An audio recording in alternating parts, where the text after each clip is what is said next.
अस्सलाम वालेकुम। मैं डॉक्टर मुजीबुल हसन और आप लोगों को खुशामदीद कहता हूँ अपने इस यूट्यूब के चैनल पर।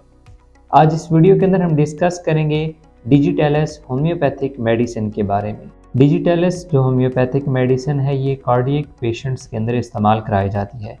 इस वीडियो में हम इस मेडिसिन के रिलेटेड डिटेल से डिस्कस करेंगे, लेकिन पहले आपसे गुजारिश है कि अगर आप इस चैनल के ऊपर फर्स्ट टाइम आए हैं तो चैनल को लाजमी सब्सक्राइब कीजिएगा और साथ बेल आइकन की घंटी को लाजमी प्रेस कर लीजिएगा ताकि इसी तरह की इन्फॉर्मेटिव वीडियोस होम्योपैथिक मेडिसिन के बारे में आपको मिलती रहें। अगर आप अपने ट्रीटमेंट के हवाले से व्हाट्सएप के ऊपर मेरे साथ रब्ता करना चाहते हैं, कुछ फ़ीस पे करने के बाद आप इस नंबर के ऊपर मेरे साथ रब्ता कर सकते हैं। इसके अलावा आपको व्हाट्सएप चैनल का लिंक भी डिस्क्रिप्शन में मिल जाएगा। तो अगर आप व्हाट्सएप के ऊपर भी होम्योपैथिक मेडिसिन के रिलेटेड अपडेटेड रहना चाहते हैं तो हमारे व्हाट्सएप चैनल को लाजमी फॉलो कर लीजिएगा। Digitalis homeopathic medicine heart patients के अंदर इस्तेमाल कराई जाती है। अब सबसे ज़्यादा जो आम प्रॉब्लम हार्ट वाले पेशेंट्स में देखने मिलती है कि उनके हार्ट के जो मसल्स होते हैं वो काफ़ी ज़्यादा वीक हो जाते हैं, जिस बेस पे उनका दिल सही तरह से काम नहीं कर पाता। अब हार्ट का बेसिक फंक्शन होता है कि वो हर वक्त पंप करता रहता है, जिस बेस पे जो ब्लड का फ्लो होता है वो हमारी बॉडी में जारी रहता है। वो ब्लड का फ्लो जो होता है वो हमारे जिस्म के हर एक आर्गन तक पहुंचता है। अगर दिल अपना सही तरह से काम नहीं कर पाएगा तो हमारा जिस्म जितने भी फंक्शंस परफॉर्म कर रहा होता है उनके अंदर काफ़ी ज़्यादा हमें वाज़ेह तौर पर चेंजिंग देखने मिलेगी। दिल अगर सही तरह से काम नहीं कर पाएगा तो ब्रेन जो होगा, जिसे ब्लड की काफ़ी ज़्यादा ज़रूरत होती है, वो काम नहीं कर पाएगा। जो हमारे लंग्स होते हैं, फेफड़े होते हैं, ये सही तरह से काम नहीं कर पाएंगे। तो दिल की जो कमज़ोरी होती है या हार्ट वीकनेस जो होती है, उसके लिए डिजिटेलिस होम्योपैथिक मेडिसिन काफ़ी ज़्यादा अहम किरदार अदा करती है। हमारा हार्ट जो है वो एक स्पेसिफिक पैटर्न के थ्रू अपना वर्क परफॉर्म कर रहा होता है। जब उस पैटर्न के अंदर काफ़ी ज़्यादा चेंजिंग देखने मिलती है, अब उसकी कई तरह की वजूहत हो सकती हैं, जिनमें मोस्टली जो रीज़न जैसे मैंने आपको बताई है कि हार्ट के जो मसल्स होते हैं वो काफ़ी ज़्यादा वीक हो जाते हैं, जिसे आमतौर पर हम कार्डियोमायोपैथी कहते हैं। कार्डियोमायोपैथी डिजीज़ के अंदर जो हार्ट के मसल्स होते हैं, स्पेशली वेंट्रिकल जो मसल्स आ जाते हैं, वो काफ़ी ज़्यादा वीक होने लग पड़ते हैं या कभी कभार उनके अंदर स्टिफनेस सख्ती देखने मिलती है। जब इस तरह की इलामात देखने मिली हों तो जो ब्लड का फ्लो होता है वो डिस्टर्ब हो गई होगा। तो ये जो मेडिसिन है डिजिटेलिस, ये हार्ट की वीकनेस वाले जो पेशेंट्स होते हैं उनके अंदर काफ़ी ज़्यादा अहम किरदार अदा करती है। अब हम डिस्कस करते हैं कि हार्ट वीकनेस वाले जो पेशेंट्स होते हैं उनकी कौन सी सिम्टम्स में डिजिटेलिस जो होम्योपैथिक मेडिसिन है इसे यूज़ कराया जा सकता है। ये जितनी कंडीशंस अभी तक मैंने आपके साथ शेयर की हैं, इन तमाम कंडीशंस के अंदर जो पेशेंट की मेंटली सिम्टम्स होगी कि वो काफ़ी ज़्यादा नाउमीद रहने लग पड़ेगा, वो काफ़ी ज़्यादा अपनी मौत को देखने लग पड़ेगा या उस तरह के ख़्याल उसके माइंड के अंदर आहिस्ते आहिस्ते डेवलप होने लग पड़ेंगे। क्योंकि इस तरह के जो पेशेंट्स होते हैं इनको काफ़ी ज़्यादा वीकनेस रहती है, बॉडी वीकनेस का ये सामना कर रहे होते हैं। कोई भी अगर ये काम करते हैं तो थोड़ी ही देर के अंदर इनको अपनी जिस्म के अंदर शदीद थकान महसूस होती है।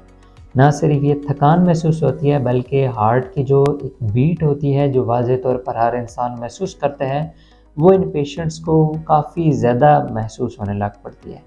मतलब कि आम तौर पर हमारा दिल जो होता है वो धड़क रहा होता है तो हमें उसकी धड़कन आहिस्ता आहिस्ता महसूस होती रहती है, लेकिन अगर कोई शख्स काफ़ी ज़्यादा तेज़ी से दौड़ लगाए और थोड़ी देर बाद वो रुक जाए तो उसे अपने जो हार्ट बीट होगी वो काफ़ी ज़्यादा तेज़ महसूस होने लग पड़ेगी या वाज़ेह तौर पर महसूस होने लग पड़ेगी। इसी तरह से जो कार्डियक पेशेंट्स होते हैं इनकी जो हार्ट बीट होती है ये वाज़ेह तौर पर काफ़ी ज़्यादा महसूस कर रहे होती हैं कि इनका दिल काफ़ी ज़्यादा स्लो वर्क कर रहा है, काफ़ी ज़्यादा तेज़ वर्क कर रहा है। ये तमाम तरह इलामात जो होती हैं ये वाज़ेह तौर पर वो खुद महसूस कर रहे होते हैं।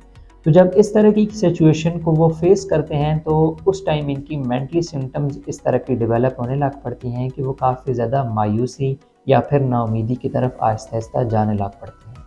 जिन पेशेंट्स को हार्ट वीकनेस की प्रॉब्लम काफ़ी ज़्यादा रहती है तो उन अफराद को सांस लेने के अंदर काफ़ी ज़्यादा प्रॉब्लम अक्सर औकात रहती है कि मतलब वो काफ़ी ज़्यादा गहरे गहरे सांस लेते होंगे या जिस्म के अंदर इतनी शदीद उन्हें कमज़ोरी उस टाइम महसूस होने लग पड़ती है कि वो बोल भी सही तरह से नहीं पाते। अक्सर वो एक जगह के ऊपर बेसुध होकर रह जाते हैं, पड़े रहते हैं या बैठ जाते हैं।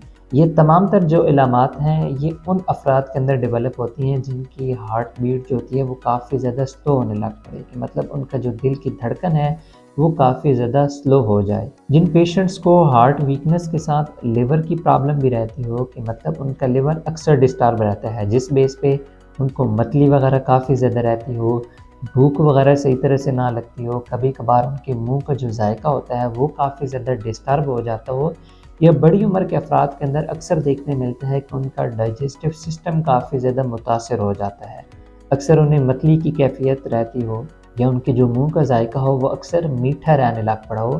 तो इन तरह की इलामात के अंदर भी डिजिटलिस्ट जो होम्योपैथिक मेडिसिन है ये काफ़ी ज़्यादा अहम किरदार अदा कर रही होती है।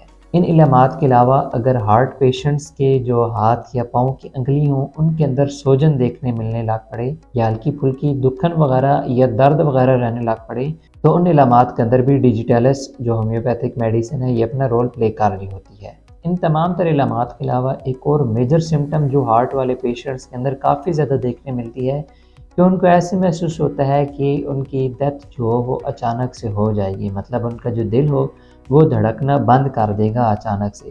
तो ये जो मेंटली कंडीशन है इसमें भी डिजिटलिस्ट होम्योपैथिक मेडिसिन है ये बहुत ही ज़्यादा अहम किरदार अदा कर रही होती है। अब हम डिस्कस करते हैं कि जो हार्ट वाले पेशेंट्स हैं वो किस तरह से अपनी डिजीज़ के हवाले से डायग्नोजिंग कर सकते हैं। फर्स्ट ऑफ ऑल मेरा आपको मशवरा होगा कि ये जितनी भी इलामात मैंने आपके साथ शेयर की हैं, अगर ये सिम्टम्स आपके अंदर पाई जा रही हैं, आपको महसूस होती हैं, तो आप अपने डॉक्टर के साथ लाजमन मशवरा करें और उनकी सजेशन की बेस पे ही आप अपने डायग्नोजिंग प्रोसेस को कंप्लीट करें।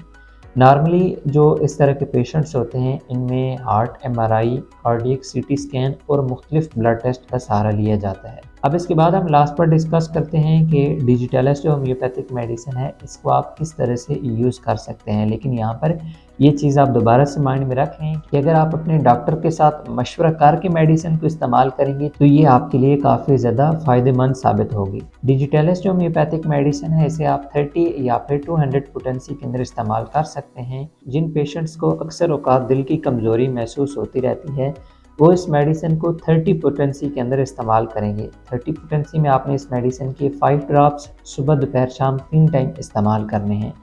जिन अफराद को कभी कभार प्रॉब्लम रहती हो हार्ट की तो वो इस मेडिसिन को 200 पोटेंसी के अंदर इस्तेमाल करेंगे, और सुबह शाम सिर्फ 2 टाइम ही आपने इस मेडिसिन को यूज़ करना है, 3-3 ड्रॉप्स 1 कप पानी के अंदर डालकर। इस मेडिसिन के ड्यूरेशन में आपने कौन सा डाइट प्लान फॉलो करना है उस हवाले से डिस्कस करते हैं। अब आपने गाढ़ा दूध जो होता है वो बिल्कुल भी इस्तेमाल नहीं करना है। हाँ, चाय वगैरह आप कभी कभार इस्तेमाल कर सकते हैं। इसके अलावा देसी घी वगैरह, ऑयल वगैरह हो गए, इस तरह की जितनी भी चीज़ें हैं जिनके अंदर काफ़ी ज़्यादा चिकनाई पाई जा रही हो तो उन चीज़ों से लाजमन आपने परहेज़ करना है। ज़्यादा से ज़्यादा फ्रूट्स वगैरह, सब्ज़ियाँ वगैरह आप इस्तेमाल करें जो कि आपके लिए काफ़ी ज़्यादा फ़ायदेमंद रहेंगी। जितने ज़्यादा आप नीम गर्म पानी पीने के लिए इस्तेमाल करेंगे उतनी ही ज़्यादा मेडिसिन अपना रिज़ल्ट दिखा पाएगी। उम्मीद है आज की वीडियो आप लोगों को पसंद आई होगी। अगर आपका इस मेडिसिन के हवाले से कोई भी क्वेश्चन हो तो आप कमेंट्स के अंदर पूछ सकते हैं।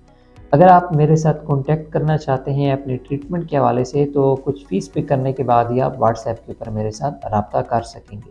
अगर वीडियो पसंद आई है तो लाजमी लाइक कर दीजिएगा। मिलते हैं नेक्स्ट वीडियो में, तब तक के लिए फ़ी अमानिल्लाह।